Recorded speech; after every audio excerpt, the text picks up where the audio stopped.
Hi, this is Zak Mir with the Bulletin Board Heroes here on Share Talk for Thursday, the 29th of October, and arguably a rather even thinner day for rising stocks today than yesterday, which is intriguing. Starting off with 7 Digital, which you can see that just the hint that it's broken that downtrend line or the resistance line there from August, around 1.25 pence. Want to see an end of day close above that particular number, ideally I suppose, above a recent resistance around 1.35 pence. So that would be a neckline break. If we can get through 1.35 pence on an end of day close basis, one would be looking for around the 50-day moving average level, currently at 1.99 pence.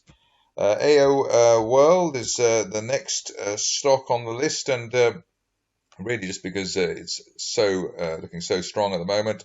Have been accused of drawing rather optimistic trend lines, but as we've seen with companies like Alien Metals and Remote Monitor Systems, sometimes even those optimistic lines are actually rather pessimistic. But in the case of AO World, a pretty optimistic line there, running up from April heading towards £6, and an end of day close above the recent peak at 388 for October could be the trigger on a move up to that level by the end of the year. The stop loss obviously back below the recent support or yesterday's low at £3.30.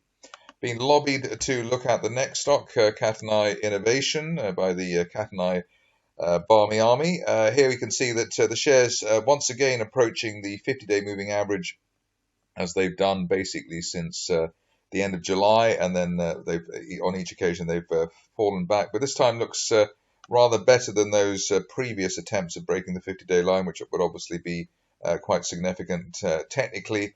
We've also bounced off the 200-day moving average at 2.45 pence and an uptrend line and the floor of that wide trend channel I've drawn from the end of March around the 2.4 pence level. So a nice range breakout in the making here, either sub 2.45 or above 2.9 pence, let's say, on an end of day close basis. If we can get that, then one would be looking forward or looking to a retest of the 4.5 pence late August peak for the shares. But as we've seen over the last few months, the shares tending to drag and delay and consolidate rather than actually adopt a strong trend. So let's see how that goes. No such doubts at Hornby, where we've got a clear breakout through a line of resistance there from the beginning of the year. Hornby, I presume, one of the COVID winners in terms of its offering. Rising trend channel there from December and above the latest break level around 38 pence, looking towards 55 pence for the shares, and hopefully rather more if we can get up to that particular level, probably the upper parallel there running towards 65 pence, but at the moment going for 55 over the next few weeks at Hornby.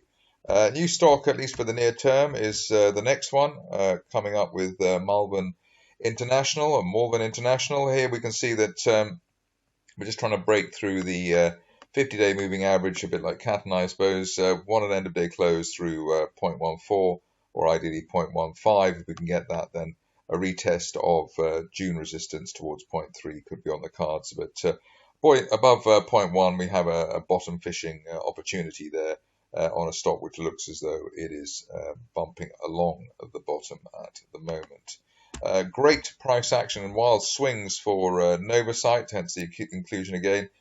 Saw some people on Twitter trying to work out where to buy the dip down from the £12.70 level, which was rather harsh given that we're in full-blown COVID mode at the moment. But the 20-day average yesterday was £8.43 and the low £8.10. So that wasn't a bad place to try and pick up the stock near the 20-day line. Today we've got the 20-day line at £8.74, and I suppose any dips towards that level might be the opportunity to have a go on the long side for Novacyt, looking for a rebound back above, I suppose, back towards the 10 to £11 area, which was resistance on the way down recently. Interestingly enough, the RSI still at 58, above the neutral 50 level. I don't think we've actually gone back below neutral 50, which is a positive. It does show that, or suggest that we're it's still in buy mode, and the dips are indeed dips to buy into currently. On to remote monitor systems, which was one of the heroes of last week and continues to look encouraging in terms of the consolidation that we've had at the moment. Yesterday's low probably will be a level for many stocks to for us to sort of take note of. 1.6 the low yesterday. End of day close above yesterday's high at 2.25 pence would be useful, as that would suggest that we could retrace part or even all of that spike up towards 4.7 pence the start of the week. Just a couple of stocks to go now. First is Starvest, where it looks as though we've got a decent consolidation here at and around the at and above the 50-day moving average at 17 pence. While we're above that, regard the stock as being in bull mode and capable of a move up towards the top of the February trend channel at 35 pence. Hopefully as soon as the end of the year. If you're cautious on the shares, maybe wait for a weekly close above 20 pence, which has been October intraday resistance. Finishing off with Saryam, which is again one of the heroes of the recent past. Reasonable consolidation here between 2 and 2.5 pence. End of day close above 2.5 pence could finally take the shares up to a meeting with that March resistance line projection, currently heading towards 4 pence, and hopefully that would happen as soon as the end of next month, but only while we remain above the 2 pence level. That's it for me today. More updates tomorrow.